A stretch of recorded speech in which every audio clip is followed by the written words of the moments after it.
Hello, my lovelies, and welcome back. Another day, another fabulous guest on my channel. And today I got a new face and voice in the Lord of the Ring YouTube community. And I only invite people whose content I really enjoy and like and watch myself. And Stephen definitely is one of these people. And I'll stop blabbering and let Stephen introduce himself. And the topic today is we're talking about the mariner's wife, Aldarion and Erendis. The main story is in the Unfinished Tales, and we'll read a bit, some passages about it, and we'll give you a brief introduction of the story, but then we'll talk mainly about some theories we have and things the story set up, and Stephen will also come up with a few fun and interesting things. So, Stephen, your stage. Hello. Nice to see everyone here. I'm Stephen, and I have a new channel to YouTube called The Red Book. I've written about Tolkien for quite a few years, but this was my new adventure, just attempting YouTube, and it's been about 2 months so far, and I think it's gone very well with support from channels like yours and others. And yeah, I think it's been a great experience so far, and it's more a channel I started to.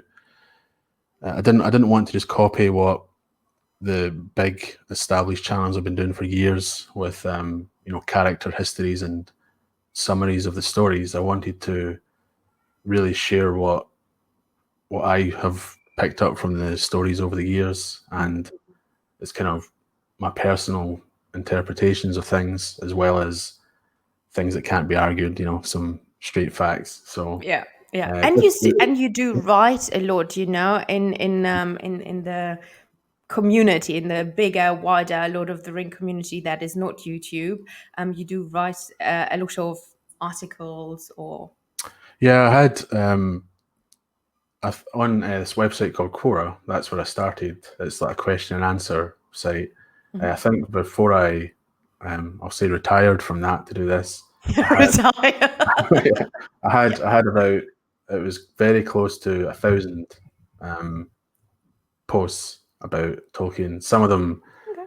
pretty pretty kind of short answers, not that detailed, but I'm quite proud of some of the posts that I put up there, and I kind of took the best ones of that to actually go into Medium to do the proper articles, and given a few to the society as well for the Amon Hen publication. Oh, So nice. You that did. was that, Oh, that's yeah, cool.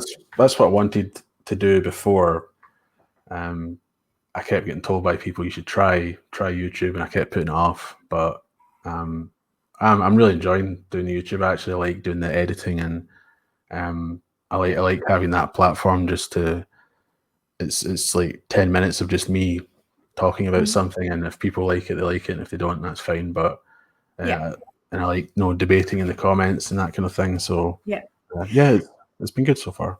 And you know what we learn from Tolkien, the voice is very powerful and important. And I do think, yes, written content is good and fine, but this interaction, especially what we have now, is very different from what you can do, just in written form. And I Mhm. really like that because very often, and this is what I experienced in the last, I don't know, almost 2 years I'm doing this now, that you get so many new perspectives and Yeah. you think, oh my God, I read the Silmarillion like 15 times, but you always learn something new because somebody comes up with something and then it sparks your imagination. Yeah. And then, and this is really cool. And I like this kind of format, this Mhm. visual format. And I do know, a lot of the scholars, they look down on Yeah. YouTubers or whatnot. But I really enjoy this format because it's different and I don't know.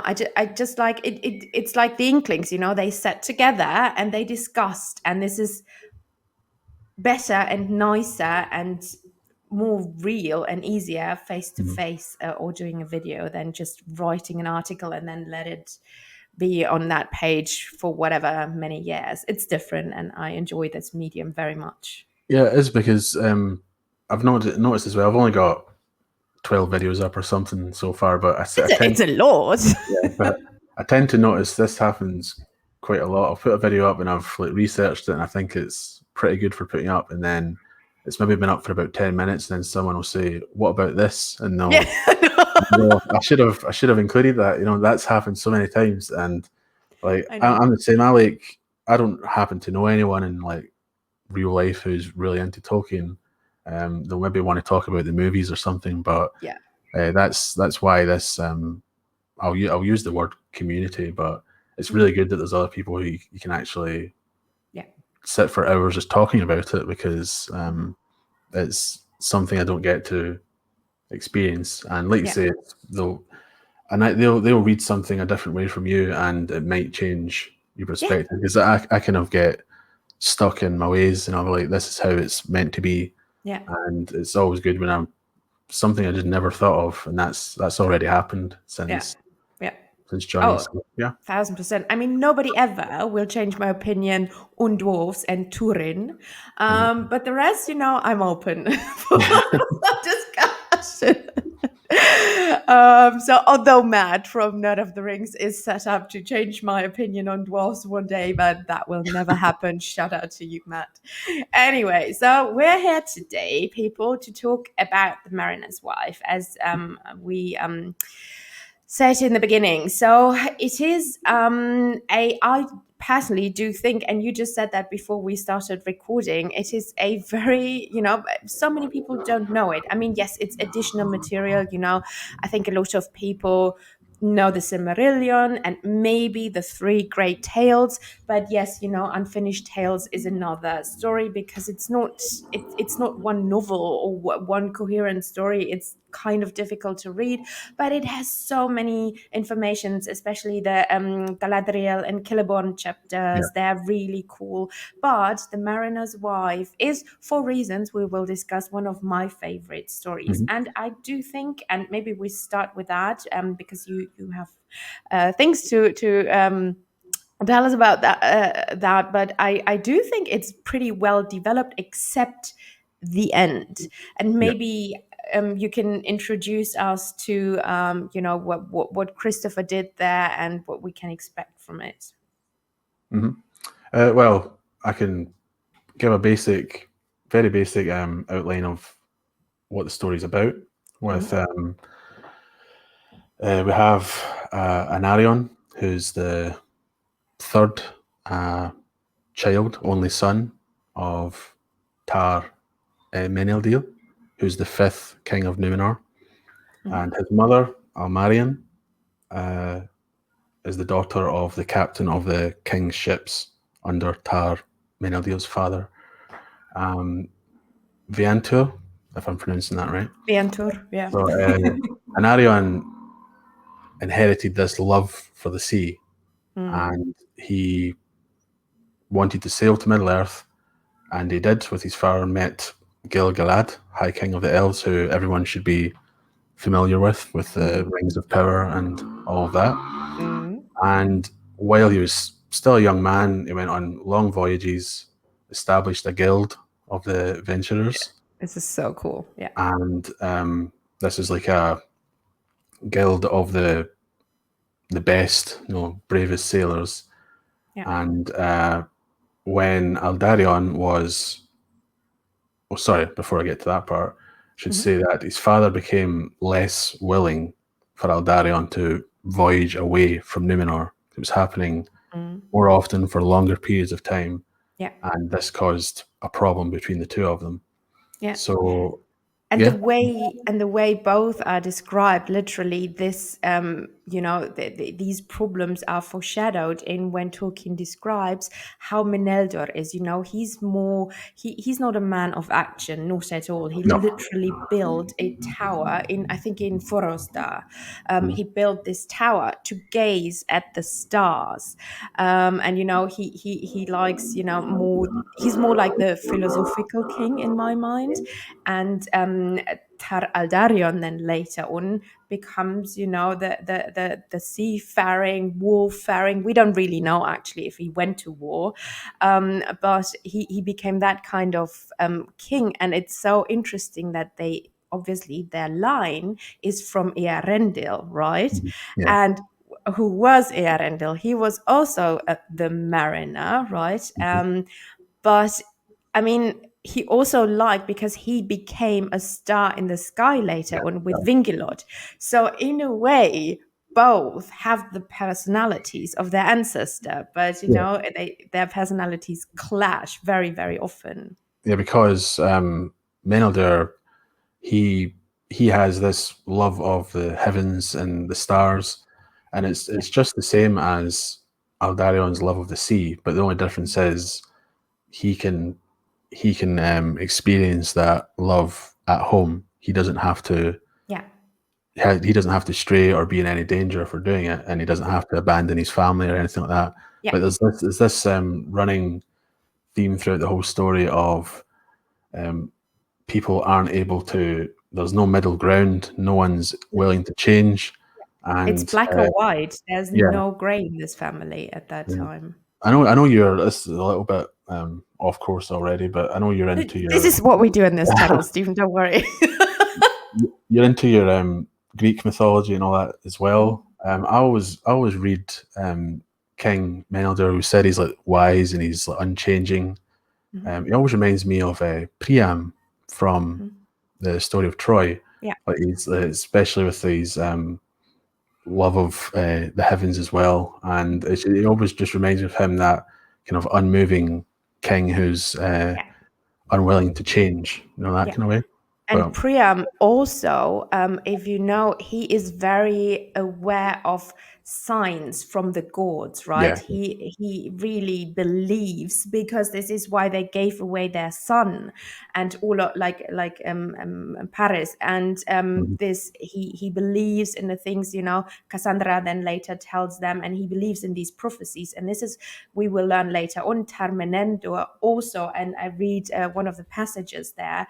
He even says, about the gift of the Vala that they gave them, and he, yeah, he's very superstitious. Can you say that, or oh yeah, it's that we say superstitious because we don't want to say religious, because yeah, Tolkien would, people have comments about religion not being included, but of course that yeah, is in Numenor.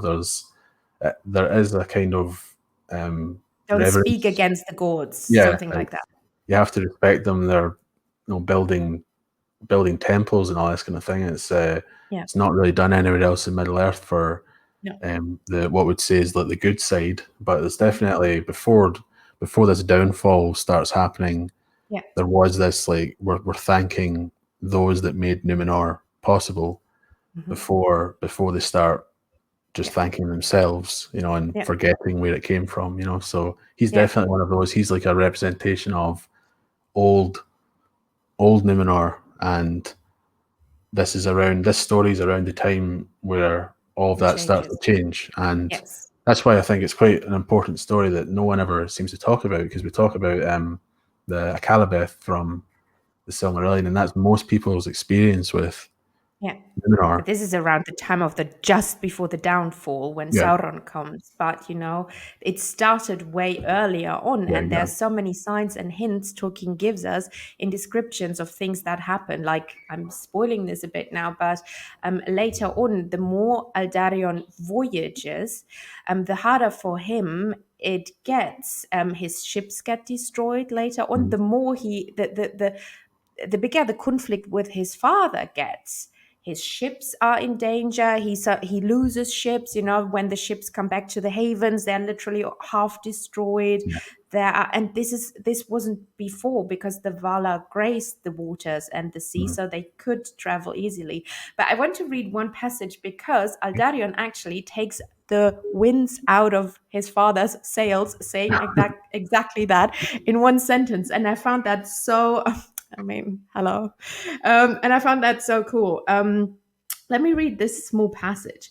So Aldarion says this, but not before I must, and later if sorry, can't see. And later, if any try to thrust me towards marriage, this is about him getting married and become the real king. Other things I have to do more urgent to me, for my mind is bent on them. Cold is the life of a mariner's wife, and the mariner who is single of purpose and not tied to the shore goes further and learns better how to deal with the sea. Further, but not with more profit, said Meneldur, the king. And you do not deal with the sea, Aldarion, my son. Do you forget that the Edain dwell here under the grace of the lords of the west, that Uinen is kin to us, and Osse is restrained? Our ships are guarded, and other hands guide them than ours. So be not over proud, or the grace may wane, and do not presume that it will extend to those who risk themselves without need upon the rocks of strange shores or in the lands of men of darkness. And now Eldarion comes in, and this is interesting. To what purpose then is the gracing of our ships, said Aldarion, if they are to sail to no shores and may seek nothing not seen before? Mhm. He kind of has a point here. Yeah, because that's kind of sticking it to the, like you say, the superstitious man. It's you Yeah, can't be a mariner if you're, especially when you said they're descended from Erendil. Erendil, who is the greatest explorer in Yeah, the whole legendarium, and like that changed history. yeah, If you're descended from him, you're going to have that inner fire to explore yourself, and not just, even if Numenor is the place to be, you don't want to build these amazing ships, sit in these great docks, and just yeah, think your work's done. And he's kind of putting it to the superstitious man who, like I say, is set in stone. He's yeah. unwilling to listen to the heart of his son. Basically, it's Yeah, yeah. exactly. I And like yeah, that. and I'm willing to see what you said before, that times are changing, because Mm. we learn more and more that, that he will later get a letter, and we'll learn that the shadow did rise again, and he's completely overwhelmed with this. So he's actually, during these times, and this is what Tolkien very often shows with kings or queens that are not, that could be a good queen, and this is in our own history, we have these examples. You can be a good or well read or whatever, pious, whatever king, but maybe you're not the right king for the right time. Mm. And I think Termineldo was not, but the good thing about him is that he, in the moment of need, he resigned, which later on will never happen again, because the longer Numenor exists, the kings keep to Cling to it. their Yeah, how. Yeah. it's with Minalder.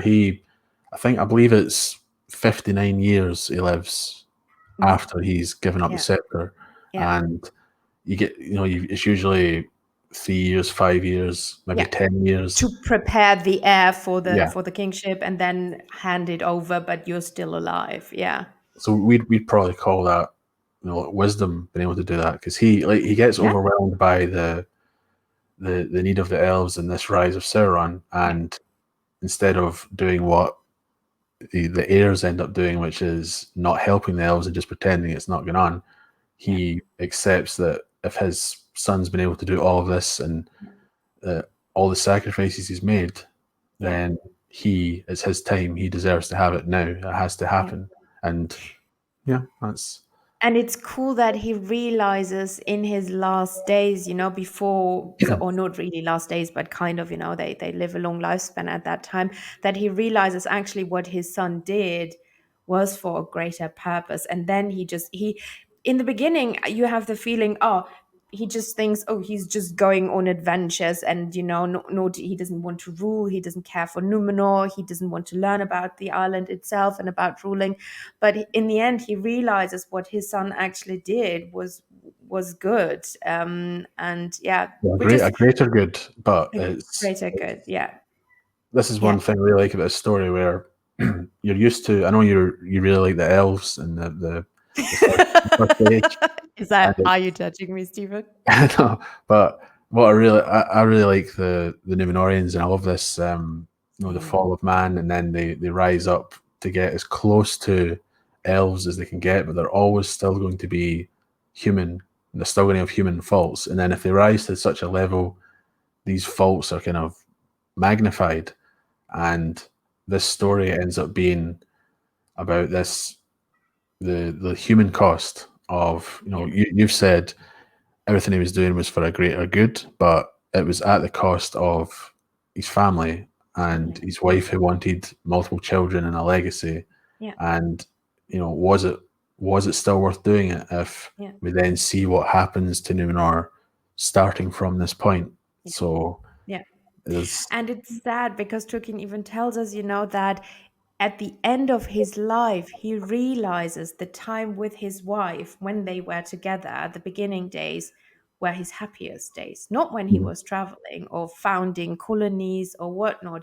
He says he realizes that early days with his wife when they were married and happy were his happiest days and his happiest memories. So, yeah, it's well kind of that's tragic. because sorry, that's because if we're talking about his wife, she isn't of the same line as him. She's not blessed with such long Mm. life, and she's aware that they have their one child, and she wants, with the limited time she has, she wants him to stay at home to Yeah. create a family, and he seems to be, you know, unaware of that issue. It's as if it's that selfishness of, well, I have hundreds of years, and I want Mm. to do what I want to do, and that one child they end up having is raised to have such a horrible attitude towards Yeah, married men, we'll get which to is that later. That was not cool what she did. I'm not the biggest fan of Erendis, to be fair, being no. a woman myself. It's one of these things where with both, we'll get into it, but with both characters, you can definitely understand them. But like I Yes, said earlier, there's no middle ground. They both just want to do what they want to do, and I they're both know, they're both at fault. I All the way through know, the story. but look, if you marry somebody and you know what you marry, who you marry, and what that person has done before, and what his duty is to his country in a way. You either marry him knowing that and accepting it. You can't change a person, and especially not a man. So anyway, but before we Uh, go too deep into this, and Stephen is like, "What am I getting myself into here?" I'm not bashing men in any way, Stephen.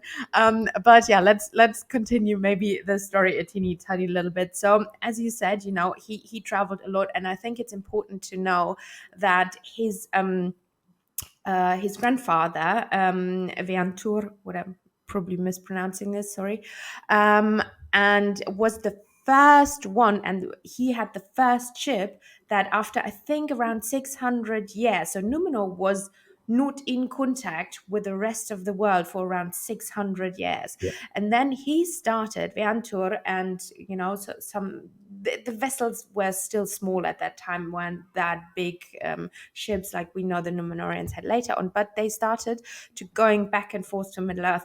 And it's interesting. And what Tolkien says is in the beginning days, the Numenorians, and there's a really cool passage about them actually meeting um men, and I think from the house of Beor and Hador, and the Numenorians, they like it's like 600 years they didn't really know what's going on in Middle Earth. I do think elves did come still Yep. to Numenor, but they haven't been in. But those were elves, and but they with their own kin, which they Mhm. left behind because not all Edain did leave with the six ships that followed the Star of Eärendil. I think nine. I'm not sure, or six, whatever. Some stayed behind, and they weren't in contact with their own kin. And it's cool how it's described that they learned. Okay, those are not evil men because not everybody who stayed behind are middlemen or evil men or however Mhm. you want to describe them. And they had cool interactions and kind of try to talk to each other, but their language was not the same at that time. And but they recognize, okay, we're kin, this is good, there's still kin of us in Middle Earth. And then they started colonizing Middle Earth and building harbors and all that. So it started actually of good, but later on, with all the kings coming after him, they became from teachers to masters, and it was the bad form of colonization. It became that. So this is really interesting to know that it literally started here with this king, and the interaction with a men left behind, and yeah. Yeah, you're right. That's 600. They do that, and Mhm. they're quite daunting figures. They end up, they're kind of looked at as gods that have come out of the sea, because obviously those who remained in Middle Earth were afraid to cross Yes. the sea. So it seems like this kind of otherworldly place. Yeah. They And feared they it. looked more like elves, I think they thought, than Lord of Elves than men. Yeah, because they're coming out and they're extremely tall, and Hmm. it's I've always thought of that part like um, the story of the original sin basically of man, where Yes. Melkor appears, and he's wearing like silver and gold and Hmm. jewelry, and he's like a completely daunting figure, but he's got bad intentions for men. But the Numenorians are more, at this time, I'd say they're kind of curious. This is before, like you say, they'll start the colonization, when they actually start going down the coast and to Umbar and these kind of places where the relationship with them's completely different. But when they meet these people, they're seen as, it says here, the men of Eriador spoke words of welcome and greeting in their own tongues, as if addressing friends and kinsmen after a long parting. So Hmm. it's a completely beneficial Yeah. meeting at this point, Yeah. which just shows that again later on everything just starts going downhill for Numenorians, and we can see that as well with how they start interacting with the so-called men of darkness of Middle Earth. At Yeah. this time, they're still benevolent. It's Hmm. before they Yeah. start tearing down trees and um, Yeah. slavery and all this kind of stuff. But Yeah, no, true. They, yeah, as I said, in the beginnings they were teachers and friends, and then mm, they became the masters. And this is the ugly side of colonization. Colonization. Sorry, I'm mm, probably butchering this word. So yeah, but I found that interesting. So it started in this story basically, and yeah, and so he. Many times for many years, as you said, they had a really long lifespan. He went back and forth, and his dad, as we said in the beginning, very different characters, very different forms of kingship, later on, and he wasn't happy about it, but he let him be. Sometimes he just went in anger, and they didn't speak to each other because there was this one thing, the women graced and blessed the ships before. yeah, You still have that today, before they left, and then the king forbade the women, his sisters and his mother, to do that, and mm, all that, yada yada yada. So fast forwarding, he needs a wife, and he's aware of that himself, and well, he finds a wife, and she is even from the house. I think you mentioned that earlier, from the house of Beor, I think yeah, she is yeah, as well, right? But she's not from the royal house, so this is important what you said, that her lifespan obviously is shorter than his. So we need to hurry up, guy. um let's not waste time. 10 babies, um please. Please, please, please. And I find it interesting because not just him and his father are very different characters, but him and his wife, literally from the beginning, you should see these blinging warning signs, red alert, people. But she was beautiful. She was one, like his mother was really clever. She always set up Erendis, because the mother kind of knew, this could be the perfect wife for my son. Little did she know. But she got her to court very often, so they would see each other, blah blah blah, and he obviously recognized she's a beautiful girl, whatever. And she was actually the one who came to the harbor to when he went on his voyage, who she pretended his mother sent him, but that was not true, and he knew it. So she did this blessing and gave him Yeah. this whatever tree thing, whatever it was, forgot. And so he did fall in love with her, but his heart was always torn, and this is many times you have that, especially in elves, like I was just talking with Lexi about the Teleri elves whose hearts are also torn, right? Mm. And yeah, well, he loved the sea, and yes, he did love his wife, and he did fall in love with her, but he couldn't stay there too long in one place and in the other, so it was really a failure in the beginning, because she's described as hating the sea. And this is what I want to ask you. Tolkien states women don't like the sea and don't like ships. This is literally in the. So what is that? Do you have an opinion on that? What does he want to tell us with this? I Because we don't know know. that he had women fighting in wars later on, Mm, and somebody like Luthien, she was badass, she mm. fought, yes, not with a sword, but still she fought Sauron, and she even, went in Morgoth's hall and all that. So women can fight. It's not like he doesn't, he says it's not possible, but what does he want to tell us with Well, this? I think that's a different. Everyone knows Luthiene's, like you say, she's like a badass, but it's a different type of fighting. It's like Yeah, even when you with get this. someone like Eowyn from quite early on, it's seen as not a desirable thing that she wants to Yeah.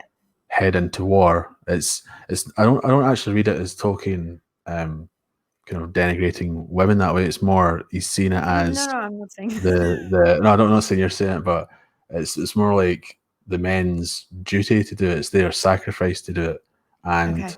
women shouldn't Yeah. have to Okay. experience that kind of Okay. uh, Hardship. the pain and terror of war and all that. Is like I Yeah. know some people will probably read it as he's being sexist so that they can fight as well, and it's like they can, but Hmm. he's kind of saying they shouldn't have to endure it.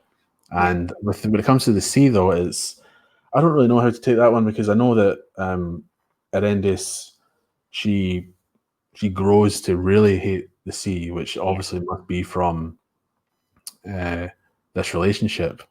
And she moves as far away from the sea as Yeah. possible. Which, when you're talking about living on like Numenor, it's that just sounds like backwards.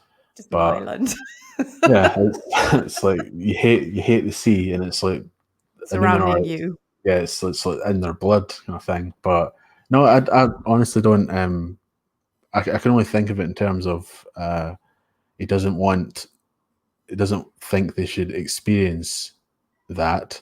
But Yeah. when we're talking about boats, it's not always Yeah. to do with warfare or anything like that. There's Yeah. the exploration aspect as well. So it's Yeah.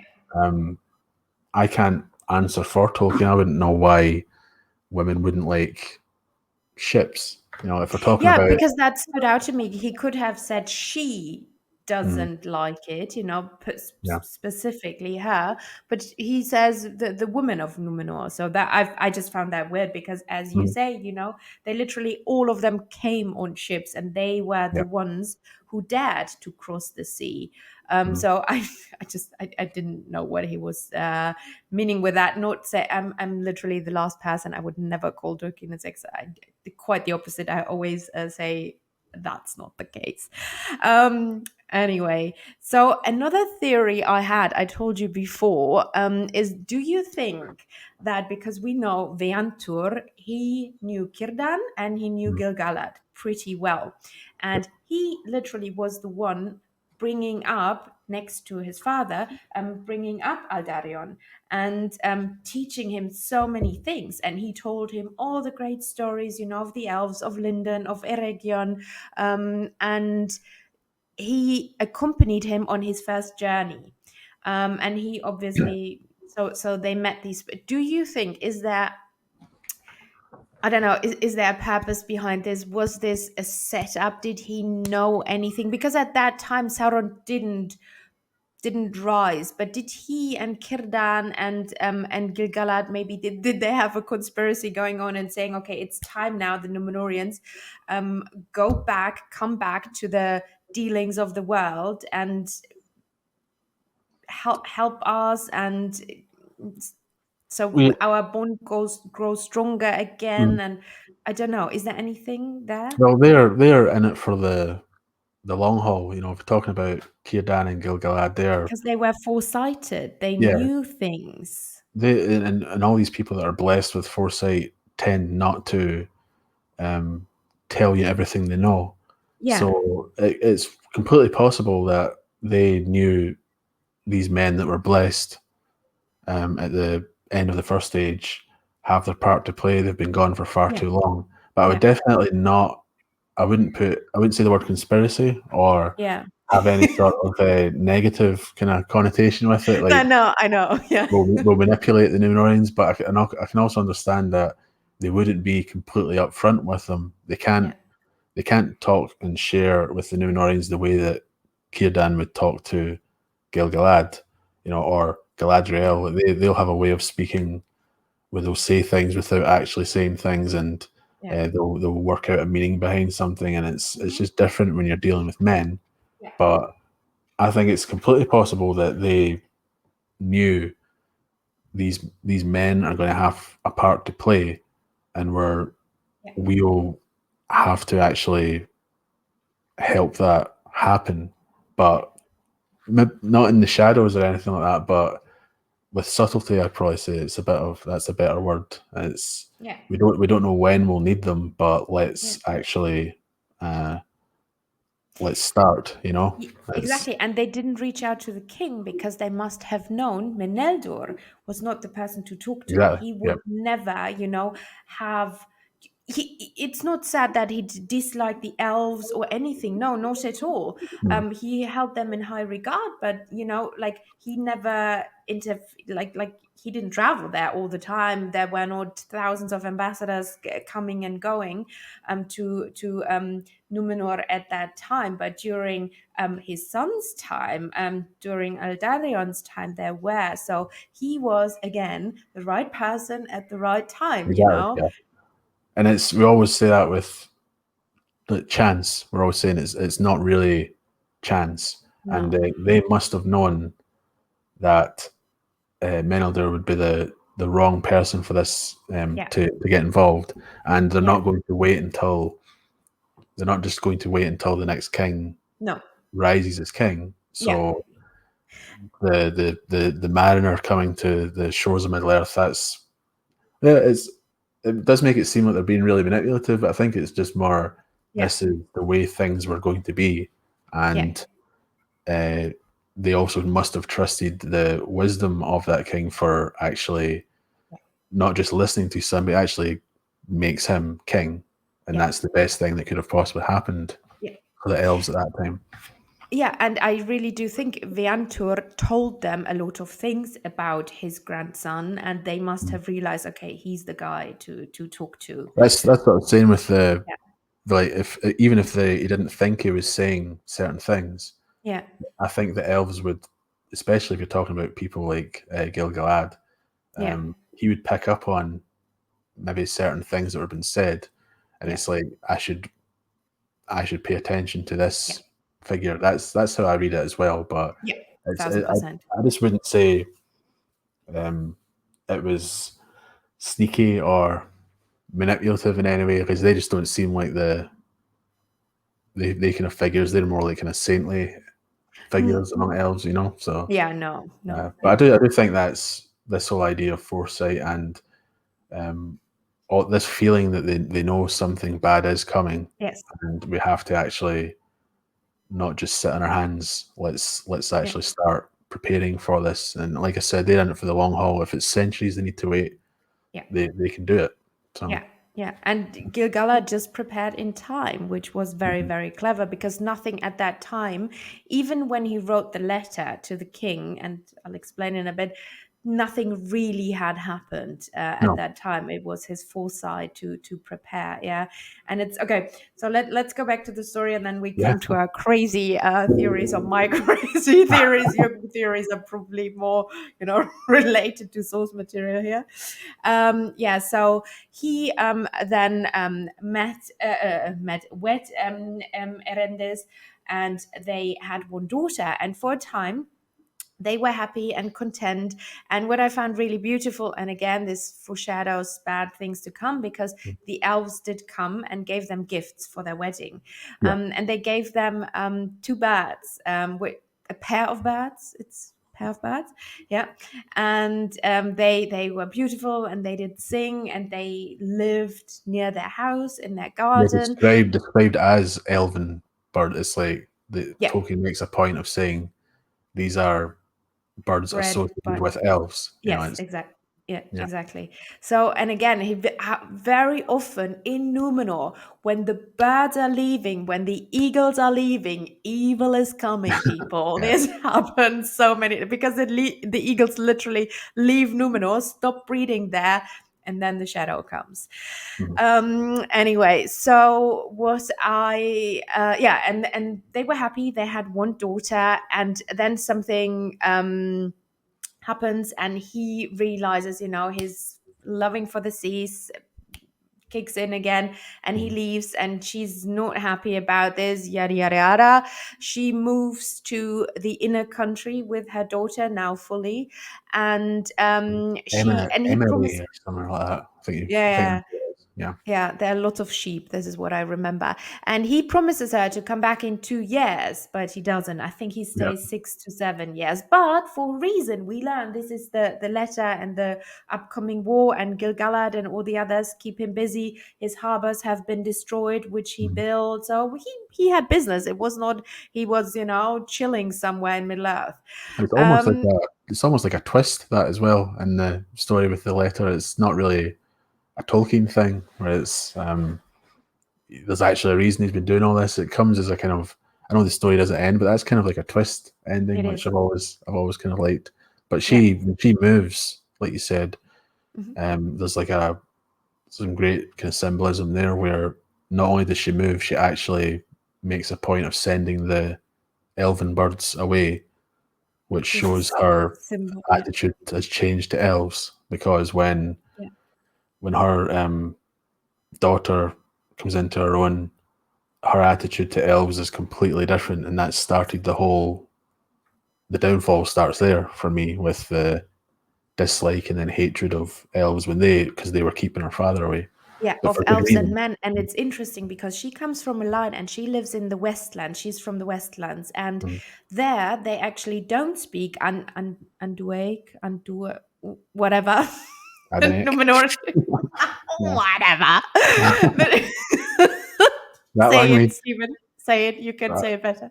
no, I thought it was Adonic, but Adonic, whatever. Adonic, that one that begins with A. Yeah, exactly. And so she speaks Quenya, actually. Yeah. So this is her native language. And so this actually shows she is very from, she should be very close to the elves. And Yeah. these were the harbors where the elves also arrived. Mhm. Anyway, this is what you just said. There's a really cool passage. And let me read where she darkens the heart or poisons the heart of her daughter. She's I've got very that young. written down as well. I was going to read that one later. Oh yeah, no, you read it. You read No, it. are you You have talking the about the one better that reading. says You have the sexier reading voice, so do it. maybe not. So this is the long life they were granted passage, right? Oh, well, I've got it starting from men in Numenor are half elves. Perfect. Yes, Yeah, do it. that's fine. Yeah. So I'll read it Yep. for people then. It's men in Numenor are half elves, said Erendis, especially the high men. They are neither the one nor the other. The long life that they were granted deceives them, and and they dally in the world, children in mind until age finds them. And then many only forsake play out of doors for play in their houses. They turn their play into great matters, and great matters into play. They would be craftsmen and lore masters and heroes all at once. All things were made for their service. Hills are for quarries, rivers to furnish water or to turn wheels, trees for boards, women for their bodies' need, or if fair to adorn their table and hearth. To all they are gracious and kind, merry as larks in the morning if the sun shines, for they are never wrathful if they can avoid it. Men should be gay, they hold, generous as the rich, giving away what they do not need. Anger they show when they become aware suddenly that there are other wills in the world beside their own. They will be as ruthless as a sea wind if anything dare to withstand them. Numenor was to be a rest after war, but if they weary of rest and the plays of peace, soon they will go back to their great play, manslaying and war, which I think that's one of the best Tolkien passages, that one, and it's never quoted because that's like such a I know. blast at the um, not just like men, but the race of men as well. It's Yeah. in Numenor. It's quite a Yeah. powerful passage, I think, and that just turns the whole attitude of Numenor when her daughter, like that, poisons her daughter's mind, It does. and Yes. Numenor is not the same at all Yeah. after that. And even though she's kind of right, it's still a bit harsh to tell your daughter when she's Yeah. not even like 10 years old yet. Yeah, exactly. No, really. And yes, in a way it is right, but again, I'm saying, that she speaks not of the normal average Yeah. Numenorean. She especially speaks about her husband. But the thing is, and his line and his but if you are a king, you have different duties. If you are a king, yes, you have to go to war, you have to make strong decisions, decisions maybe not everybody likes. You maybe have to kill people, this is very different. You're not the average person, and this is what I didn't like, how she, it's not okay. And it also clouds her minds, against the elves. And we learn later on she did not send aid to Gil-galad. No. This is tricky because we don't know if Aldarion during his reign did, but Mm. during her reign, because spoiler, they don't have a son, and the laws changed. So the King Tar Aldarion had to change the laws of succession, which becomes important later on. Yeah. So if you have four, five, six, seven children, and the first child is a daughter, your daughter inherits. And this wasn't the case before because his own father inherited instead of his older sister, Silmarion, Mhm. who actually founded the line of the faithful where Aragon is from. Yeah. And Elendil, Isildur, all of those are from a line of Silmarion, who should have been the queen, actually, because she was the firstborn. Yeah. So I always think it went wrong there, but anyway. Because they go like you say, when things kind of go wrong, they jump back to that line as if, oh, we still consider you royal. You just weren't the right type of royal, but now we need you, that kind of Yeah. way. And it's And they always marry, the king always marry women from that line, it is mm, said. And those are later the faithful. But he even made the law, and this is interesting. He made the law, the king made the law that you need to marry from a kind of royal house. You're not allowed, because his experience with his own wife, having this short lifespan was so bad, and he blamed it on that. He didn't blame it on other things, okay, dude. He blamed it on that. So he said, marry somebody with the same expectation of lifespan. This was the law then. mm, Anyway, but she was the only daughter. The only child. They didn't have any more children. They completely grew apart. And yeah, it is said, during her reign, the relationship with the elves was at its worst. I mean, it will get worse later a lot on. worse. Yeah, It it will. started there. That's Yeah. the like I said, it went from a dislike of elves to hatred, and And that's when forbidding the the names, language. yeah, the names of the kings, Yeah. also that Adonai looks and sounds a lot more like harsh compared to Yes. what the Hello, sounded. R.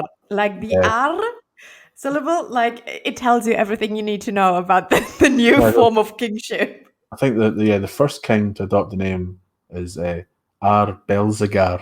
I That mean, just and sounds evil. Beelzebub. Yeah, Hello.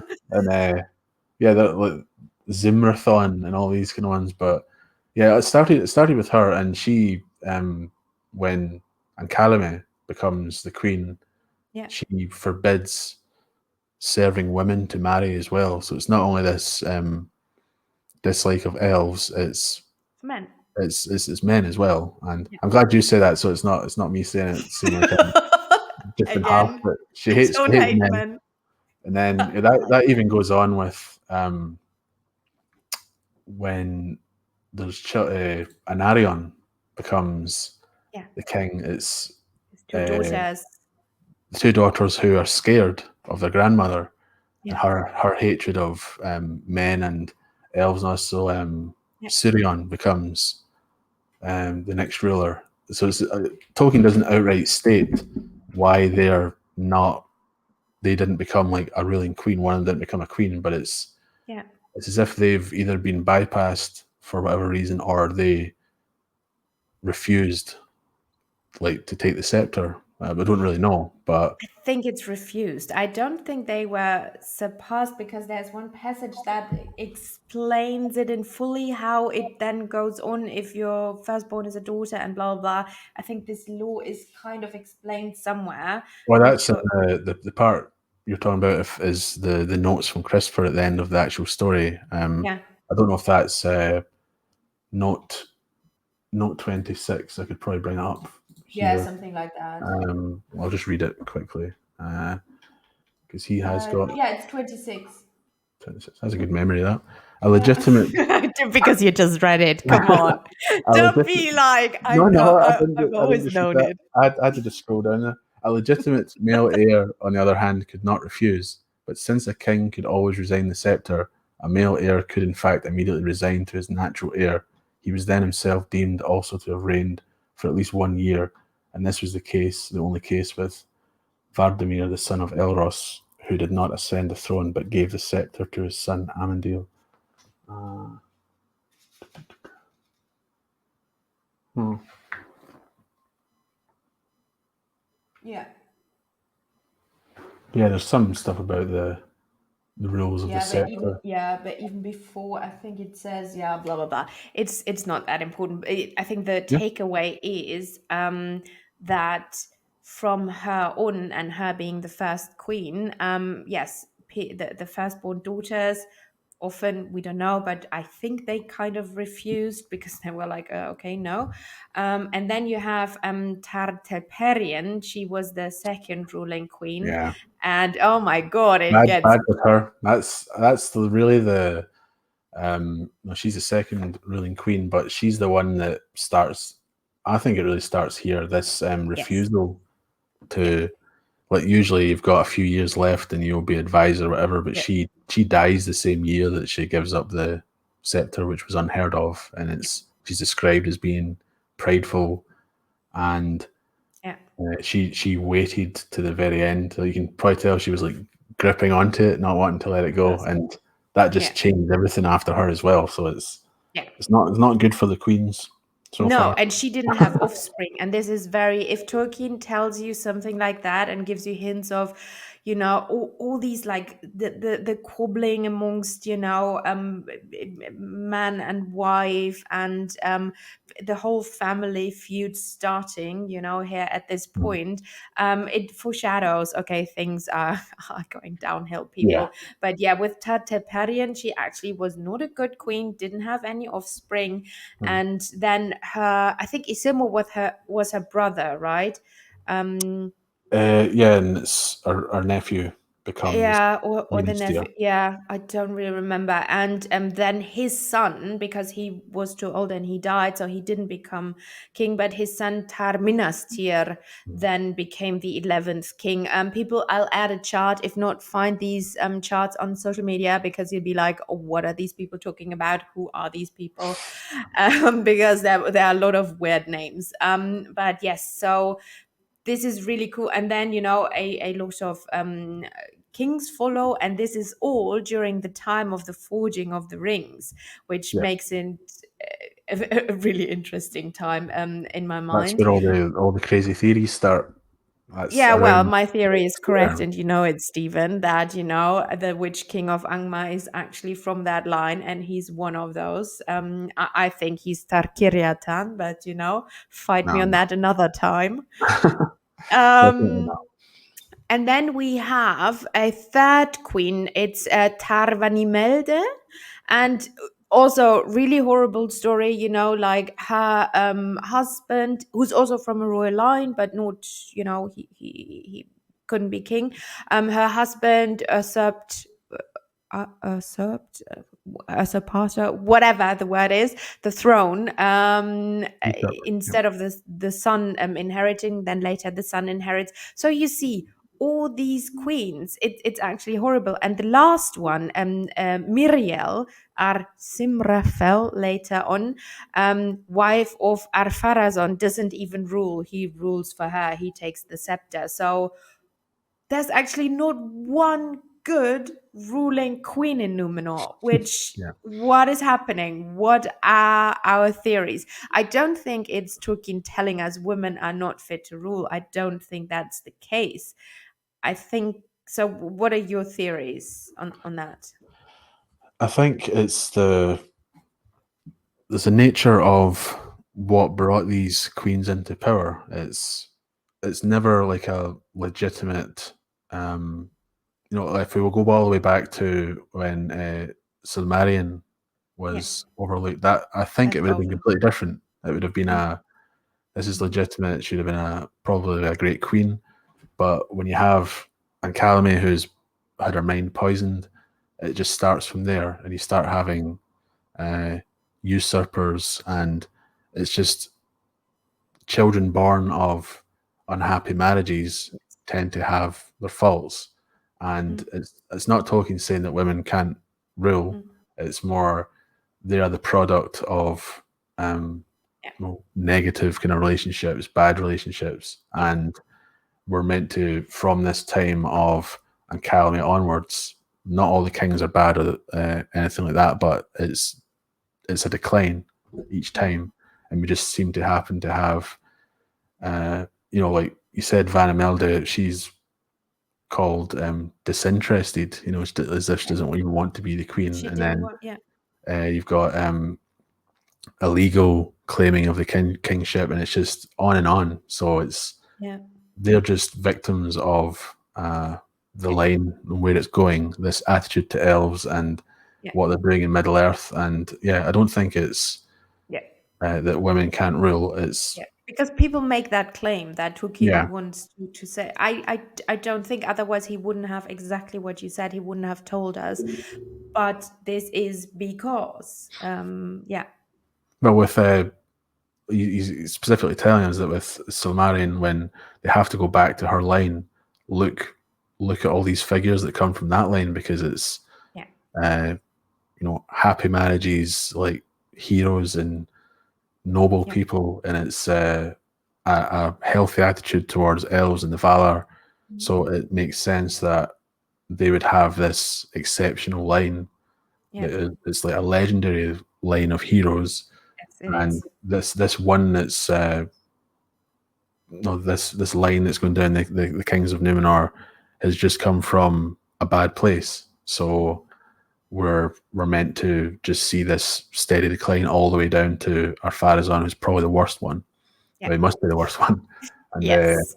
that's Can't he's imagine worse than someone worse. any queen. Yeah, he's worse than any of the queens. So A they're not the thousand. worst, but none of them Yeah. are good, like you said.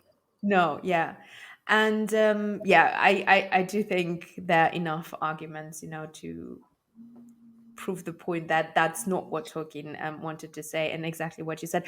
Although, later, even the line of Silmarillion, when they reach Middle Earth again, after the downfall of Numenor, well, they make again the mistake to split up the kingdoms. And this is, Chris and I had a really good discussion about this. So if you're interested, people, you can look it up. Chris from Philosopher's Games, we talked about Arnor and Gondor. And I do think it was a big mistake.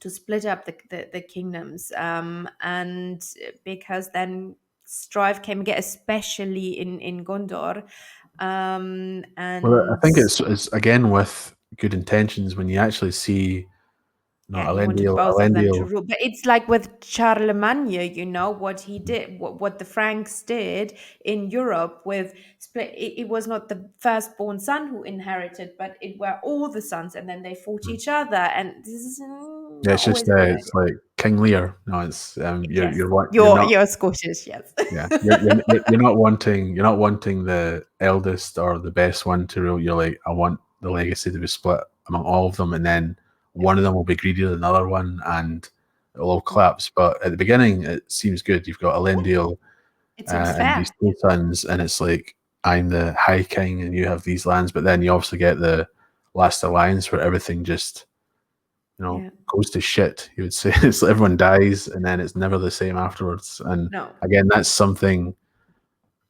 bad happens that changes the fate of everyone after it, but it was never the intention. I yeah, think at the beginning, Arnor and Gondor would have they prospered obviously, yeah, and then the decline starts when you only need like one bad apple, and then it just no, it yeah, just starts from there. So it's yeah. just the No, exact same as what happened with Numenor. yeah. So, but you don't think that at that, because I have a theory that Sauron was in Numenor before he came to Numenor as Sauron, the prisoner.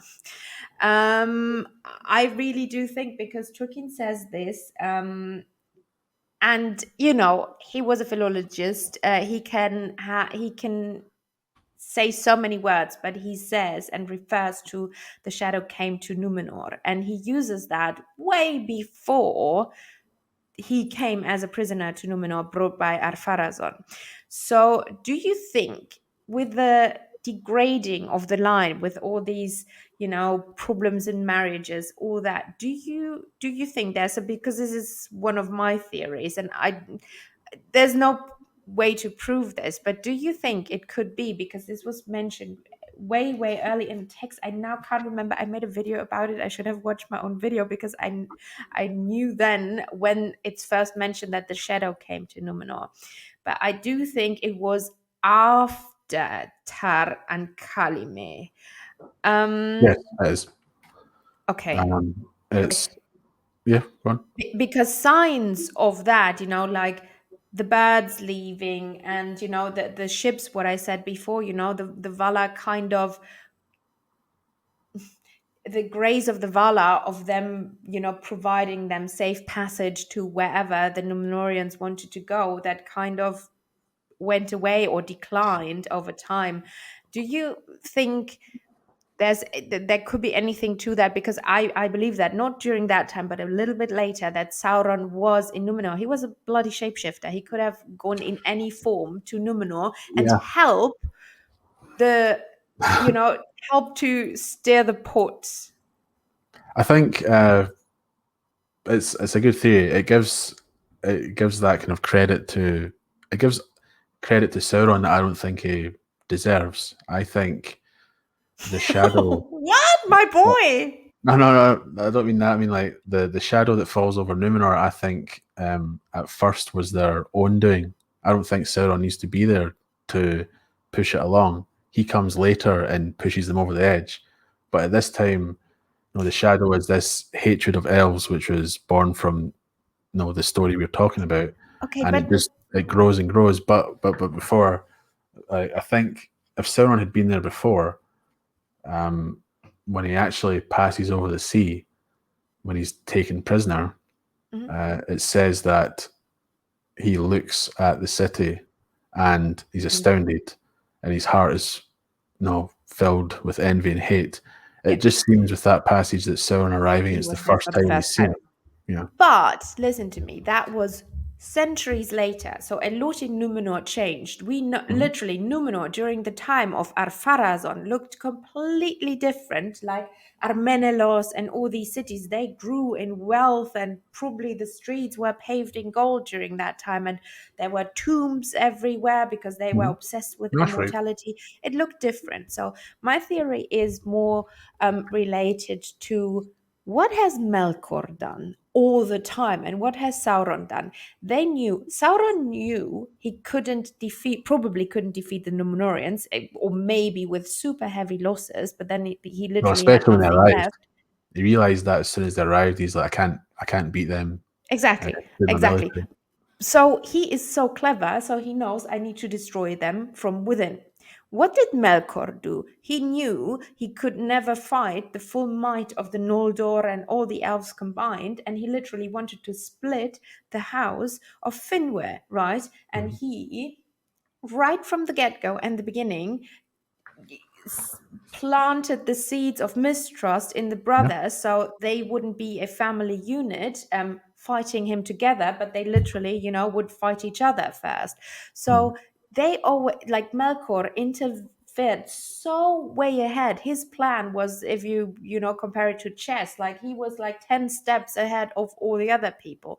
And I really do think Sauron could have done the same with the Númenóreans, going early on to Númenor, seeding, planting these seeds, and then, watching it from afar Well, happen. could they not have done it in a more subtle way? With you were talking about the Witch King earlier. Could Sauron not have done it by um, giving support to? This is all like complete speculation here. I don't I want know. people to think this, I mean, but most of what we do, Stephen. So but welcome. if could Sauron not have like propped up some Numenorian lords who at the time were already hating elves and all that stuff, Yeah. and with rings of power, Sauron doesn't need to go to Numenor to cast his shadow over it. He could have had people already there working for him that were the ones doing it. Like, why would Sauron need to go? I think it speaks more Because of he wants to Sauron. learn. He needs to know, But they could be to spies. They see could him tell him everything, and I think it speaks more of Sauron's skill and his cunning, that when he actually does senses. arrive in Numenor, it's so quick that he's able to talk to them and see their attitude towards immortality and the elves, and he's so quick to pick up on it that Mm, it just descends into madness basically in a matter of years. And I think that speaks more of Sauron's character than going way back in the past. I mm, think it makes Sauron seem even more kind of devious, that he could do it in such a short space of time through the mm. seed that was already planted by earlier kings, maybe lords with rings of power, or whatever, but also Melkor, Yeah. because the whole um, all men have got sin within them because of Yeah, Melkor's because of the dealings with ring man. of Morgoth, he Yeah, poured all his evil in the land, yeah. He's and just taking advantage of it. Like Morgoth's already started that, and yeah, Sauron can later do that. But I don't yeah, think it. I'm not saying it's impossible that it didn't over before, but I like that image of him just coming. Like, I suppose it would work both ways when he's coming back to Numenor or going over for the first time. It's just this, his envy and hatred of it mm, just persuades him. I need to utterly destroy these people, and mm, especially when their army come over and like, his army didn't fight them. It just makes Sauron seem really kind of weak, and he has to bow to the actual king of men when he declares he's the king of men. I think the whole going over to Numenor and ruining their whole civilization in the span of years yeah, makes Sauron just seem more powerful and evil than if yeah, he had already been to Numenor. That's just what I think about it. But yeah. I'm not saying it's impossible.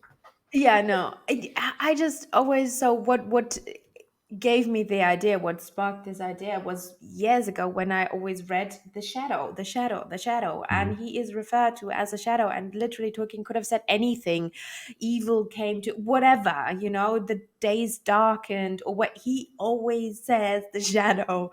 Mhm. And that I found, and then I looked a bit deeper, and I thought, yeah, maybe that, and that it's in my video about how Sauron really caused the downfall of Numenor theory. We um also have the what you're saying there about the shadows, right? But remember what's always called the unfinished sequel. Um, which is called the New Shadow. The new shadow. And Yeah. it's about this internal struggle of men. Where Hmm. my next, I'm not plugging my next video here, but my next video is actually about this. But it's Hmm. this idea that Melkor and Sauron have been these external kind of godlike figures of evil that men have to defeat to then progress as a Hmm. race. But Yeah. they're gone. They're completely gone now, and it's this kind of seed that was sown, Yeah. millennia before, the evil that's in the hearts of men, Yeah. and that is the new shadow, which he calls a dark tree. So I Yeah. think you're right with the shadow is Sauron, but I think it's more uh, Sauron is And oh, basically taking advantage of yeah. the earliest shadow that was set by Melkor, because that's what he's doing Yeah. his whole career basically, and it's um, Korea. yeah, That's in his CV. yeah. Numenor's falling under the shadow, and Sauron is going to spread that shadow. He's going to take advantage of it. Yeah. That's how I see Sauron. But it's a good idea. I wouldn't like, if it turned out to be true, I'd be like, that's pretty cool. I suppose it's just the way I read it. I like the idea of him being Yeah. absolutely overwhelmed by how strong Numenor has grown. Like no one was thinking about the Numenorians the whole Yeah. time, and they've Yeah. grown so vast that even Sauron's overwhelmed by it, and Yeah. that speaks volumes. When someone like Sauron with his empire can say, "Look, I can't believe the race of men have managed to do this." I quite like that idea. Yeah, on a little island. And again, remember, there were six or nine, whatever it was, ships of Edine that made it to that blessed island. Mhm. Yes, I mean, more came later on. I think it was over the time span of 50 years, around the first 50 years of Numenor's existence, more and more ships came. Mhm. And, they had the colonies they then later built. But still, it wasn't like, I don't know, that big of a time span, but they grew their armada. And maybe we can come to this now, the Guild of Mariners, because I really like this. I like the Gwaith Amirdain, like, oh my God, I so want to see that in the series that's coming. That's one of my things. Please show me Celebrimbo and, his Guild of Smith. Well, And I don't keep it. I think we talked about this off camera that we don't really talk about adaptations very much. But yeah, if they're doing Second Age, I can't think that Kelly Brimbor and the Jewel Smiths and that wouldn't be in it. yeah, Like they have to be in it. yeah, yeah, There's not a lot else they can. There's the Numenorians. There's Sauron. Sauron, we know Sauron's going to be in it, yeah. and it's the Rings of Power. It has to be. Yeah, That's of course. you Yeah, can't do and that it's without Kelly it's cool Brimbor. because it's around that time of the Mm. second ruling queen, which, I mean, it's a longer time span. The rings were not all forged in like 2 or 3 years. It's a bit longer time span, but still, it's such an interesting time. But I really like the idea, and this is also Tolkien telling us, and it's not in unfin. I don't know where I got it from, but I know you see that the ships are growing and the power and the might of Mm. that guild is growing. And it's interesting that they are also contributing to the king and his wife growing apart, because they kind of pressure him and say, I mean, dude, nothing has happened in 15 years or 16 years. You've been here all the time. We didn't build new ships. It's time to, to get back to that. And you're the master, of this guild. You need to Mm. also fulfill your job here. And it's cool how they explained how the ships, and they even have names. The ships have names because the first ship he has is from his grandfather. Forgot how it was called, and it was a smaller vessel, smaller ships. But then it said, they learned and the ships grew, and one of the ships is even called the Big Whale or something like that. um Turifanto or whatever. It's Oh, right. something, Mhm. yeah, something like the big whale. So that just tells you, oh my The God, in size. it. Yes. Mhm. And then even later on, when they come to the elves' aid, and they have kind of flying steel ships. which is really, and Tolkien despises industrialization, Mhm. and the way this guild from former, like, yes, they needed ships for trade, and that was a good thing in the beginning. They traded with the elves, they went back to Middle Earth, good in contact with their kin that stayed behind. But then they started to cut all the wood, which, we know Tolkien loves the trees. And that also symbolizes kind of, the civilization grew, but also the downfall. Like this, this scale got way out of balance. Like the more powerful they got, the more debauchery and greed. Yeah, And this is literally down, like every king is described as, it started with one king, and then they said that they are the annals of the kings, and literally he lists every king and what the king did, of all the 30. And then it got like, he was greedier than than his father. He yeah. was more obsessed with immortality. That it gets Well, worse and worse and it worse. builds with like the first point would be that remember with Yavanna and Aula where they're talking about With the wood. trees and the And dwarves. yeah, they're going to have need of wood, but with the Numenorians, it grows beyond a need. It starts turning into we just want this. We want to build Yes. and build. We want, and it gets worse and worse and worse. And it's the exact same with you're talking about um the guild of venturers, and Yeah. it's the exact same thing as like the jewelsmiths. Yes. They go beyond what they really should be exploring, and that seeking of power Yeah. is their downfall. But Yeah. It's same as sad because it's a wish for knowledge, yeah, actually, and the wish for greatness, but greatness not in a bad sense. This is what drives humans. Obviously, we are here where we are. We can talk on a camera. You are in a complete different country because of our drive, But it got, to a point where how Tolkien describes it as something bad. yeah, because it goes. I think I've talked about this before with Saruman. It grows beyond wisdom. When no, you can have knowledge. Yeah. Properly applying that knowledge is wisdom, Yeah. but when you start just seeking the knowledge, you start straying from that path, and that's Mm. exactly what's happened with these figures. The Mm. Numenorians start, instead of doing what Ali would like, which would be sharing his knowledge, creating something that everyone can enjoy. The Mm. Numenorians are blessed with a long life, but then they start clinging to what they've made. It's Yeah. like a pharaoh or something. It's I want to be alive as long as possible. I want this all to be mine. I don't want to Yeah. share it, and I hate the idea of leaving it.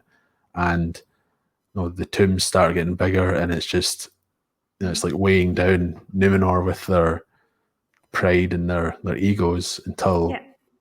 as we know, it gets cast beneath the waves. But Yeah. I No. can't bear the weight of it anymore. That's why I like the Numenorian story so much, because it's you can actually just see this downfall quite early on, and like you say, when you're reading about what each king's doing, it's colonizing more, tearing down entire forests. Their ships are getting bigger, and it's Yeah. not really admirable anymore. It's like how big do you want it? There Mm. has to be a breaking point.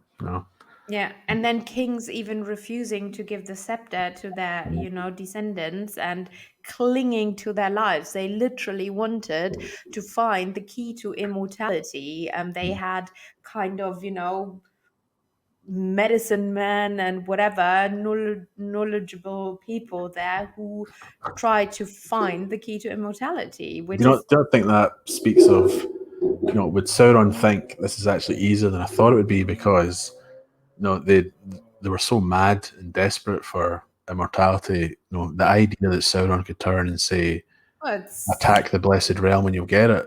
If yeah, if they're like that actually sounds like a good idea, Sauron must have been yeah, like, I can't believe that they're thinking that's possible. But that just shows you, if yeah, that had happened, if that had happened 1,000 years before, they would have, when they were at peace with the elves and they yeah, revered Valar, they'd be like, what are you talking about? That's not our gift. yeah, But it reached a exactly, point where that was like, we'll do that, and it just yeah. sounds crazy, and it is crazy. Yeah, But and you talked about this in your last video, right? With the immortality and the and men and the Nazgul, mhm. basically, not yeah, which I Yeah, find it's this idea you're kind of playing with a power that was is not never yours. it's never yours to experience, but these people like Sauron are able to create these artifacts that Yeah, pull you into that world, and your reaction to it, you can see like you might think, "Oh, I'm immortal. I can live forever with this," but it reaches that point where every living moment is, you're desperate just to end it, and that's the kind of curse for going after that yeah, knowledge and power that you shouldn't have been going after. It's yeah, you're punished in the end, but it was your doing. You yes. accepted that power. Yeah. We And blame you didn't Sauron throw for away doing it, your but gift, which yeah, was actually a gift if you see the way Tolkien describes the elves, how their destiny is to fade away, basically. mhm. So yeah, it's very interesting. I think we're going to your channel and talk about the immortality thingy soon. Yeah. Gift of Men. Yeah, I Yeah. love. I don't know why I like that so much. I think it's because it's so um, controversial. There's a lot of people who, when Tolkien keeps describing, I know we will get into that, but he keeps talking about it as a gift, and people are just like, I don't think it is at all. But Yeah. that's why it's so interesting to talk about that. I think, and it ties in with all this as well. Numenor.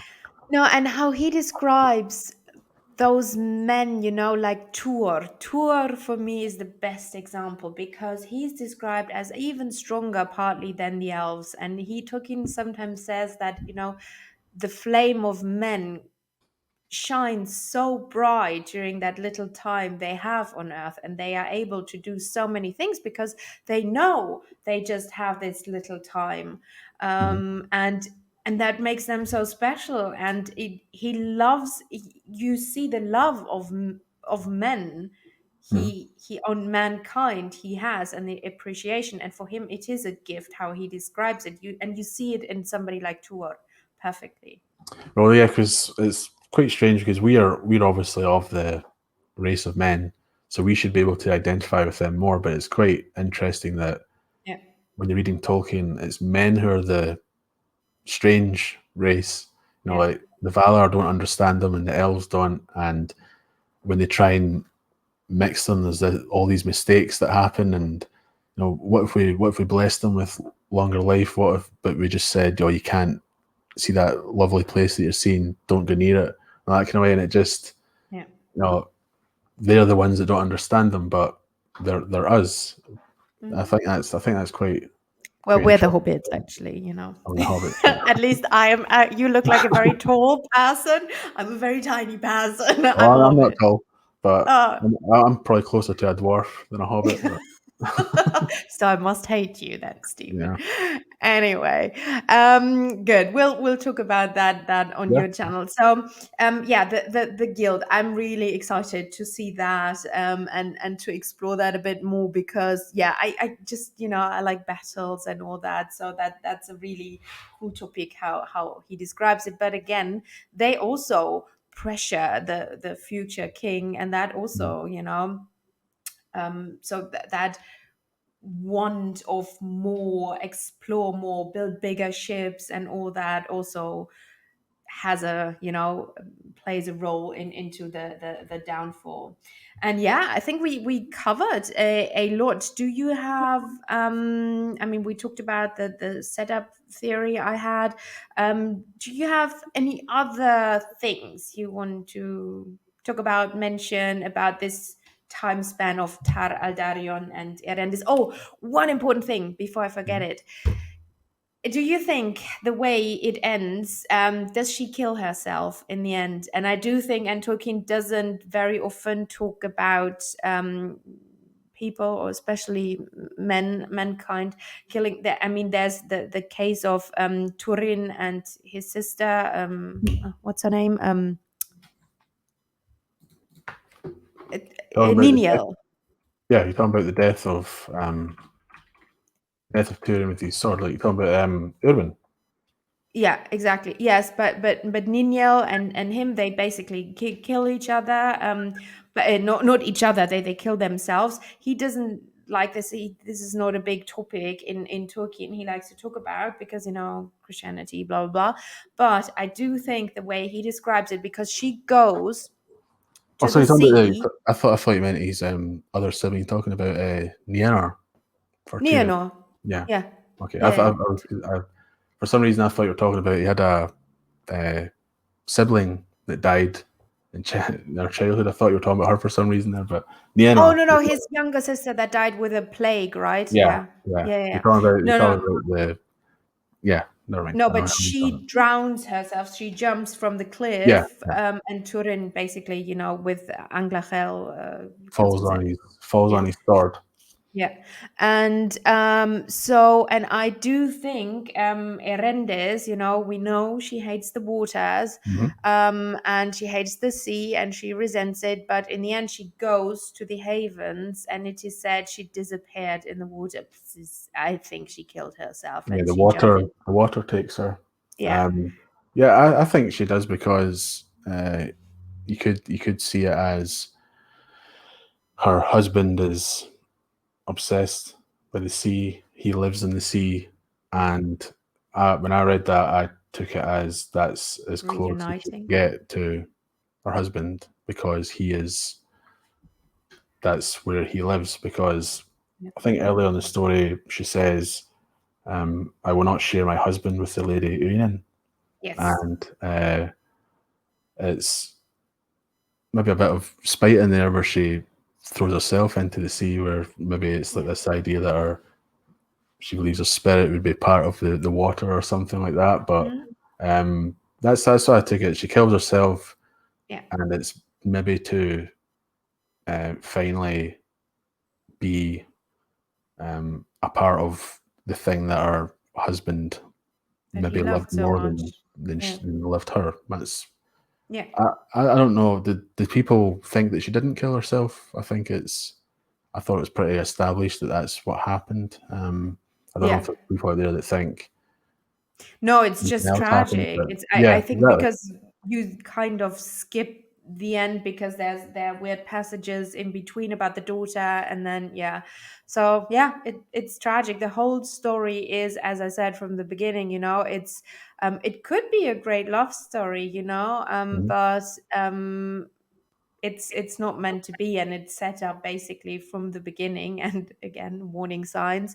But they tried, and they failed, and yeah, in a way they cursed their whole line that Mhm. comes after them, and that's it's sad and tragic, but happened. Well, that's always the.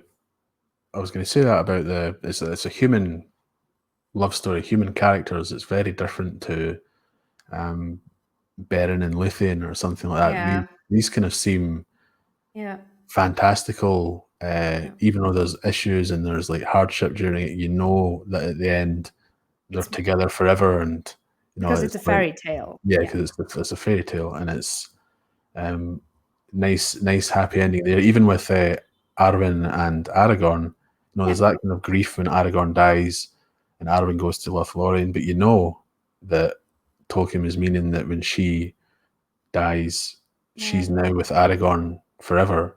But with these kind of stories, it's um, tragic, like you say. It's they would have both loved each other, but there was other things in the way, and they were never yeah, able to reconcile them, and yeah, it ends like most of these tragedies with death at the end, and yeah, he's kind of left to think of what he could have done differently even if he should have, because we know that the rise of Sauron's coming and all of this, and yeah, I wish I could go back and even share with her the reasons that I was away for so long. Do you know what I mean? It's like yeah, uh, we know that he had this duty, but I don't see why that would stop him being able to um, share with his wife.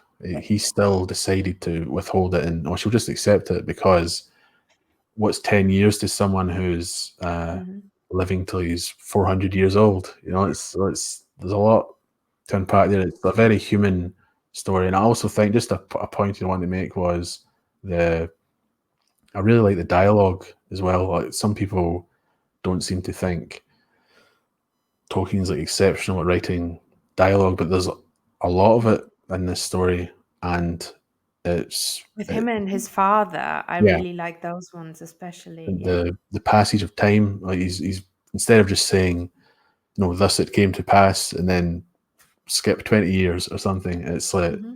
you can actually feel the passage of time just with the attitude of Yeah. the characters. I think it's a really good story for that, and everyone should be reading it. I Yeah. think it's bypassed by a lot of people. Unfinished Tales is maybe the wrong place to have it, even though it is unfinished. But like I Yeah. think we talked about this off camera. I think Unfinished Tales, a lot of that deserves to be in the Silmarillion It somewhere. does, yes. Especially this because it sets up and it explains why the line declined and what Mm. happened in Numenor. I think you really need this understanding Yeah. and not just the annals of the kings, which is in the Silmarillion, because you don't understand. But why did this all happen? Mm. Why, is Ar-Pharazôn the way he is? What happened? Who's Silmarion? What is this line of the faithful? Yeah, it's I like think a this couple of story, paragraphs. It's just yeah, and then there was a shadow over Numenor, and it's very yeah, quick. Sauron's over, and then the whole place sinks. yeah, And there's a lot of second age stuff in Unfinished Tales that yeah. I would say it should have probably not been add this to the Silmarillion. It should have been take out the downfall of Numenor and put all of this into its own Hmm. book. I think Yeah, there's enough to do that, and yeah. you then have this downfall of Numenor seeming like a little afterthought in the Silmarillion when it's Hmm. such an actual huge event that changes That the was third the age. second age. The second Yeah, age is all about that, and even the events in Eregion and all that. It's all connected. Because as we learn, Gil-galad and Círdan, they asked for help of mhm, who, like the mightiest power in the second age, and this is again the power shift. The mighty elves, from the first age, coming with their trumpets to Middle Earth, the Noldorian princes, right, and mhm. kind of almost destroying Morgoth, if they would have worked together, but they didn't. And then that was all about the elves, and then now this is the age of men, or Numenorians. So this Yeah, is really, and it's that we know that elves uh, had their fall for. We have the whole Fëanor and Silmaril issue, and then in the second age we have the Rings of Power, but it just seems that men just seem more tragic because of their own faults. Even yeah, when Numenor rises to be the greatest power in the whole world, yeah. like I said earlier, it just means their fall's going to be as E- great, and it's the higher you climb, yeah, the bigger it's, the fall. Yeah, it's so much bigger than the fall of the elves, and um, yeah, there's just not enough. I don't think there's enough discussion about Numenor. Like I say, it's always just immediately to that part of the Silmarillion with the yeah. downfall. You No, need to definitely. understand all this kind of stuff as well. Yeah. And it's so interesting because, like look at the middlemen in Middle Earth, how they are described. But, they didn't do those evil deeds that the later Numenorians did. So the Numenorians kind of they went to the promised island. They were gifted this island because of their good deeds. They had trees, they had things nobody else had. They had Mm, everything, they even had Aman in sight, right? They could mm. even see it. Well, they couldn't fully see. They could see Aqualonde or whatever, but still, they could see those were the promised men, and even they did fall, right? Mm. So that should tell you something. That's for the whole who to blame for that. I blame everyone. No, I think the Yeah, Valar, Sauron, the Numenorians. It's yeah. like you don't This is the understand. Valar not understanding men. They Yeah, shouldn't exactly. have given them this island. They shouldn't. They interfered. When they put this, like you said there, Toleresi or whatever, they can see. Yeah, tolerate. Yeah. They can't see everything, but they can see enough where they start thinking about it. And then Yes. I was thinking about this earlier as well with when even though they've got longer lives, maybe Elros was 500, and then it's always down from there. But Probably. it's like elves are showing up, to Numenor, like because they're still elf friends, Yeah. and they're showing up and they're just ageless, and every time they show up, there must have just been some sort of envy or jealousy Of growing. course. But the elves and the Valar are so Yeah. oblivious to what men are going through, and they're just expected to think everything's wonderful.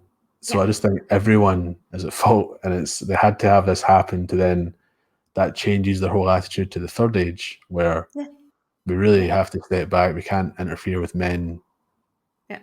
as much anymore, because that's the worst thing that could have happened on Numenor, and Yes. it's Yeah. everyone to blame. Yeah, I have a whole video about talking exactly about that it was a mistake to give them this blessed island, because this is like putting me somewhere and showing me something, but saying something I really, really want one day, but then saying, oh, but you can't have it. But here, look at it every day. And yeah. I even send people over to your island, this From is the like, what? yeah, Why? That's and it's that's almost as good. cruel. That's the thing. It's like we want to, when the Valar come over and they took the elves back west, they're Yeah. doing the same thing with men, but they're like, Yeah. you're not allowed to go here, but here's a place that's almost as good. Oh, exactly. Yeah. Yeah. You're But just and look making at them us into, yeah, why can't every we have it? day. Yeah, It's and it's the same like Manwë, because the Valar didn't understand also this concept of greed and lust and wanting more, but this is in men, and this is why they could never understand Melkor. Even his brother couldn't understand him. He couldn't believe what his brother had done. He till almost till the end. They don't understand this concept, so they definitely don't understand man. But they give them this island. I That was made for failure from the yeah, beginning. But yeah. They have it was a to, they had a very good time for 3,400 whatever years. yeah, they have to have this. Like you talk about Manwë there, he has to. If he doesn't understand something, he has to experience it first. I'm sure Yeah, after Manwë forgave Melkor, yeah, he thought, oh, that evil thing was just like a phase, and then yeah, Melkor got worse. I'm sure Manwë learnt from it and said, I now understand what treachery is because I've been a victim of it. But yeah, unfortunately for something like Numenor, when it gets so bad and the Valar then yeah, realise what's went wrong, it's too late. yeah, And when they give up their governorship, Eru takes the most drastic action possible and destroys the whole place. And it's they've learned a lesson from it, but that's the mm, cost of learning it. And it's mhm, this isle that they built is gone, and the yeah, race of men will never be the same after that. It was no, it was trying to elevate them too closely to elves yeah, when they're meant to be their yeah, own kindred. They're not meant to be elves. So I yeah, even think blessing them and giving them that long life is all that did was make those living the longer lives want even longer lives, and then it exactly. made those who didn't have long life want blessed with long life. It's just everyone loses, and Yeah, you know, let's just write that at the bottom of it. Everyone's to blame. That's what Tolkien should just write at the end of all these yeah. stories. Don't Well, just blame Sauron, people. so He's not my guy. Anyway, cool. This was a very, very fun discussion, Stephen. yeah, I hope you enjoyed it as well. yes, very much. I As I forgot. said, I forgot some my names. I can't believe it. I'm usually so good with that, and it's like who's the sister of Turin? I'm just yeah, kind of well, sitting there like, welcome to my world. But seriously, the people like stress of that. a I have stream. like 1,000 elf names in my head, so mea culpa. People always come at you in the comment section, so don't Yeah, don't that's worry. fine. Anyway, they will find something we did wrong. Oh yeah, always will. But it's the stress of this is the very first time I've ever like recorded like on camera talking about Tolkien and that. So I'll Yeah, use that as an excuse, and I'll you're remember you're everything next time. So You're fully forgiven. People just enjoy this form of yeah, yeah, content. I think they will forgive us. But yeah, thanks for coming on, Stephen. Again, I really, really enjoyed this, and I can't wait to talk about immortality on your channel. We will do that. So watch this space, and definitely, people follow the Red Book. It's not a communist channel. This is just, yeah. this is a joke Stephen and I have. But yes, please follow him. He has really, really good content. And again, I'm watching his videos myself and learning things. So yeah, as he said, he's not retelling stories. He's a bit like what I do here on my channel, like trying, to find similarities and explain things on a different level. I would say. Yeah, and we'll be back. Hope you enjoyed this. Stephen, last word before we. Read this story. I know we Yes. didn't summarize everything, but it's not the longest story. And if It's you're 30 pages. and if you're if you like the Downfall of Numenor, or you're someone who's maybe quite new to Tolkien, but you're interested in the adaptation coming up, then you'll know a lot more if you read this. And I think it's one of his most underrated stories. So Yes. you should definitely give it a chance. Yes. And Good. subscribe to my manifesto at the Red Book. Not. Anyway, thank you, my lovelies, and till the next time. Bye bye. Bye.